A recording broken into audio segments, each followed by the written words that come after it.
How you doing? Another episode of TNT Weekly, and we got a great show going on today. But first of all, I would like to thank the Gibson Center for allowing TNT Weekly to tape here in this venue.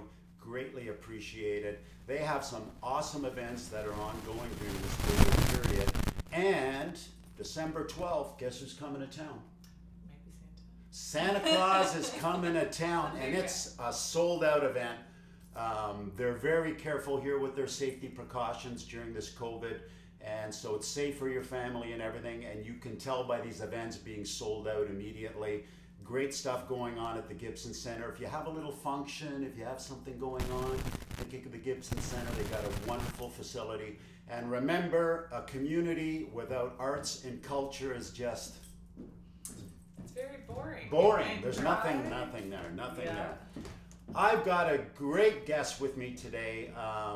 The way I can say it is just when I come across it, when I drive down number 10 Simcoe County Road, there's this force, this vortex, this magnetic energy that pulls me into this establishment. And when you get inside, you know why it keeps you there. I've got the owner of Murphy's Farms here with me today, Hollis English. How you doing? I'm great, thank you. How are you? I'm doing awesome. Thanks for being on the show. Perfect timing, baking, everything great, fresh, wholesome foods, local, coming up to Christmas. But how I start my first podcast, all my podcasts, is an intro with the guest and letting our listeners know a little bit about Hollis English, please. Absolutely, yes. So I am co-owner of Murphy's Farm Market with my brother Calder. So the two of us kind of tag team this business from 2010, I guess. So we are fifth generation farmers. So we were raised at the farm where our farm market is now. And our sixth generation, there's 11 Murphy grandchildren. So they are running pretty much everywhere. Yeah. So together, Calder looks after all the farming and the outside stuff. I kind of take care of the bakery and the inside stuff in our partnership, and we have an incredible team there. So I am the oldest of the 5 Murphy children, so definitely obviously being raised on the farm, I have that background, the way that we grew up certainly. I went to the University of Guelph for landscape architecture. Seemingly nothing, I guess, to do with what I'm doing at the moment, but I am definitely a firm believer in education, and I use those skill sets, presentation skills, design, all that type of stuff all the time. So I greatly am appreciative of my education. I have my husband. We live literally probably 100 feet from the front door of the Gibson Center, so right here in town. I have 4 small children, and so it's a busy time of year, busy family stuff, but I am super grateful that we get to work together, especially during this kind of uncertain time. Wonderful. This podcast is about promoting new tech and looking into a little bit of your generational family history and planting here in Alliston. The Murphys are definitely part of the fabric that's woven into this community. Tell us a bit about the first immigrants that came in on that family tree that plotted themselves here in Alliston. A little bit about that story. Yeah, absolutely. So as I mentioned, we were 5th generation, and the farm house that is on Simcoe Road 10, that was built in 1913.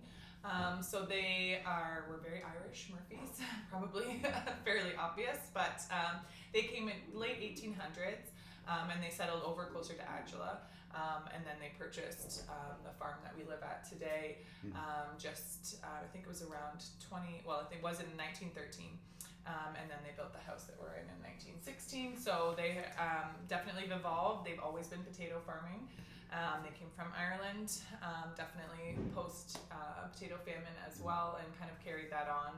My mom's side of the family, they also were potato farmers, so we get it a little bit on both sides. Yeah. So my dad grew up there, my grandpa, my great grandpa in the house that we all grew up in as well, and are still growing potatoes. So definitely one of those stories and legacies. I know my grandpa was a big historian and really big into sharing those stories, and so I got to see, collected all the photos, made the family tree. I see them all on Facebook, your postings from time to time. Yeah, absolutely. And it's something that I always connected to because it's my family, of course. But whenever we started with the market, one of the pieces that I really wanted to share as part of our story and as our brand is the nostalgia, is that generational element. So on all of our packaging, we have black and white photos of family, different ones on all of our boxes. And I did it because it's something that resonated with me personally, that expressed our family story. But I think what has surprised me most is that how much other people connect to the story, even if it's not their family, not their dad in the photo, not their grandpa, they connect to it. It is something that's very tangible, that piece of nostalgia, that piece of history. And so people look forward to the boxes because they're all different photos and which ones they get. And so it's nice. It's just nice to see that received, I guess. Very, very homegrown. Very homegrown feeling. This community rocks. I've said it from day one. I came in with my family 10 years ago and I never looked back. It's just kept me here. You going for your education, University of Guelph, landscaping of all things, in the family business now.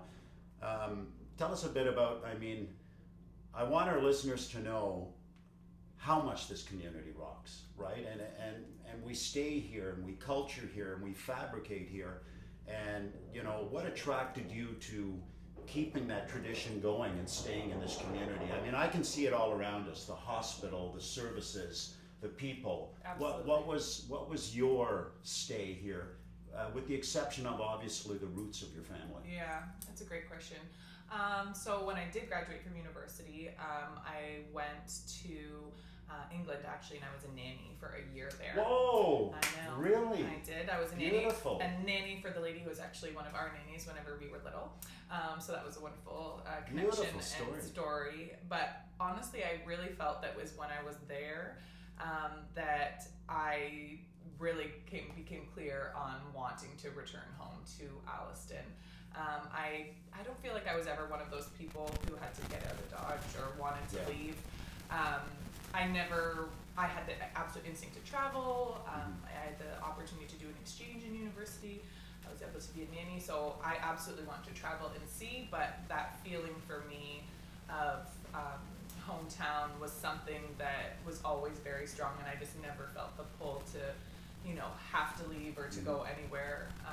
And obviously the family farm and things are there, but it was while I was away that I was like, I want to really pursue this. And I think that because the farm market as it stands was there since the early 80s, since before we were born, and we were able to grow up with it. And then my mom and dad focused a little bit more on potatoes. Yes.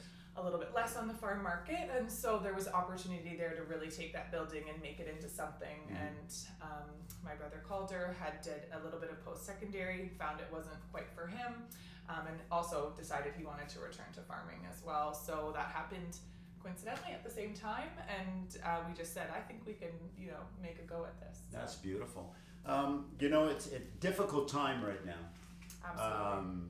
A lot of anxieties, a lot of questions, but I know we're going to get through this, and a lot of the podcasts have been some of the stories of some of the struggles of some of our local businesses, even to nonprofits, that are struggling for charity dollars to keep on operating. But I've always found that this community has always found a way, right? Found a way of giving and everything. Your pivot with your business when it hit you, is incredible. I looked at your website, the reports, the accolades about your pivot and how you adapted. Was great for you. At the same time, maybe sad in the sense that the direction you had to take or had envisioned you were going to take had to change. But we have to survive and we have to evolve. I think that's the nature of what we do. Can you tell us a little bit about, here you are, your journey, Murphy's Farms, your vision, and like everyone, March came along and changed everything for a lot of us. Besides the shock, the pivot that immediately happened, what gathered all your assembly of moving forward into what Murphy's Farms is today? I think I know that it is our team. I know it is the group of people that we have the wonderful opportunity to work with every day. I remember, we were just talking about yesterday, I just remember the school shutting down and, all of these subsequent things happening. And so I don't want to ever, I guess, pretend that we were like, yes, immediately super positive and, pivoted immediately, because we were afraid, like everyone. And I remember we had a team meeting, and it was very, it was sad and scary, and we were kind of like, okay, like, is this it for now? Or are we going to kind of hunker down? And so we had this meeting, and probably about half hour after the meeting, my brother and I were talking, and we're like, okay, but I think we can change. We like absorbed it. We felt sad. We had a meeting, and then I remember calling our bakery manager and being like, okay, like, I think we can actually change how we were feeling from there and actually move forward. And we talked about it. And then from there, we let ourselves kind of just absorb, I guess, what was happening.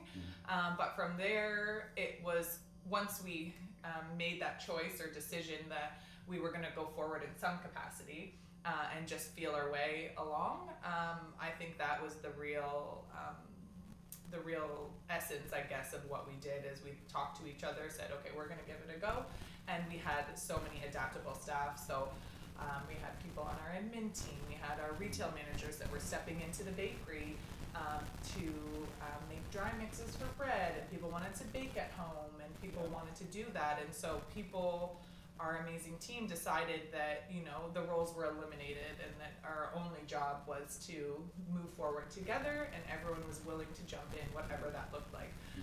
Different departments, figuring out how to operate an online store, how to figure out porch pickups, how to, do all of these things, and they all showed up in a way that we are just forever grateful for. Yeah, wonderful. And how do you see Murphy's Farm evolving into a post-COVID world if we get back into 100% of what we used to be pre-COVID? Yeah, it's a good question. I keep thinking about the post-COVID and the new normal, and I think of things like 9/11, where there's things that are just socially accepted now, that you go to the airport 3 hours ahead of time. Very true. That was unheard of before, and you're like, there's just going to be some elements that are going to stay and become part of the nature of the world we live in. But I am excited for 2021. I think that we really got to connect with our customers, I think, in a way that we never have before, on a more intimate level, on a more honest level. And I think that is really what will carry us through supporting within the community and other businesses that maybe couldn't have been open at that time. Obviously, because of the nature of what we were doing, and as farmers, I remember again just kind of one day feeling a little defeated, and I said to my brother that, and he was like, doesn't matter if there's a pandemic, the crops are going to grow. The crops are unaware of what's happening in the world. Asparagus being a biennial crop, it just continues to grow. And so he's like, it's gonna come up, and we're gonna harvest it, because that's what we do. And I was like, you're right. They're gonna grow regardless. So we have to be the ones. They don't have any feelings. No, exactly. Exactly. And we're gonna be the ones that are there to harvest that food, to find new ways to feed our community. We ran porch pickups all March and April, I guess. Your drive-through was incredible. The drive-through. So, it's just, you think sometimes, you're like, oh God, a drive-through. And I know I get stuck in my head a lot about the logistics and how to execute, but it was like we took out a fence post and then opened a window. And then people could drive through. So on paper, it was very straightforward and very easy. But it required, again, that team of people that were like, I think we can do this. Small things you don't even think about, like inventory management, just all these different types of things. And even it was fascinating from like a psychological perspective for shopping analysis of our customers, or just observations, because when they're coming through the drive-through, our butter tart sales went through the roof, because I'm like, are you in the car? And you're like, I'm in a car, what I want to treat, like I'm at a, and so it was just like those comfort elements of food were something that really took off for us, certainly. And being able to serve the customers in a different way, and just, consistently. One of the things I love that I saw online, as it progressed through COVID, was your online cooking. Oh, yes. These instructions on taking your wonderful homegrown earthy foods and making them into a wonderful recipe and direction on that. I thought that was just amazing. Thank you. Thank you. I do feel that education has been a theme significantly for us throughout this season, and like I said, sharing and connecting more with customers. So the first thing that we did, I remember the week after everything got shut down, you feel helpless, like everyone did, and it's like, okay, what do we want to do? And of course, you look back now, there was a very big bread trend. People were making bread, but people wanted to do something. They wanted to eat something. They weren't leaving their house. And I remember asking my brother, talking to him, I'm like, I'm going to give away our bread recipe that we make in the market because I want to share it. And he was like, absolutely. He's like, go, tell people. My sister-in-law did an amazing tutorial, on Instagram. And then it just kind of snowballed from there. It's just like, we can't, be together. We can't be present. We can't be open, but we can share knowledge. Yeah. And my brother started a series with my sister-in-law on information and how to build your own vegetable plots and gardens and tips and just all these things where people, in retrospect, really went back to roots. My brother pulled up the Google results for how to grow your own food. He had the statistics. It was just like through the roof. I can imagine. Yeah. Right? Absolutely. And so it's like, whether they were wanting to shop local and at a local farm, that's incredible. Whether they were wanting to grow some produce and things at home themselves, it's like, how can we be a resource for this community? How can we support each other? Yeah. So I know a lot of people resonated with those, farm videos, and sometimes I think with farming, obviously at a scale that we do, I go, maybe they don't want to know about growing acres of, raspberries, but fascinated about how we prune them, little tips and things like that, how we make bread, how we do that. And in terms of the classes, it kind of evolved into that more all through the summer and right up into a Christmas, dinner course as well. Yeah, so absolutely. That's wonderful. This community as well, and speaking about nonprofits and some of these organizations that really depend on funding, not only to meet goals and continue to operate, but also for visions that they have. One, for example, the Stevenson Foundation, the hospital. I've had Out of the Cold on class. Incredible organizations. And this community, its residents, and the business side of it, during COVID, have stepped up to the plate.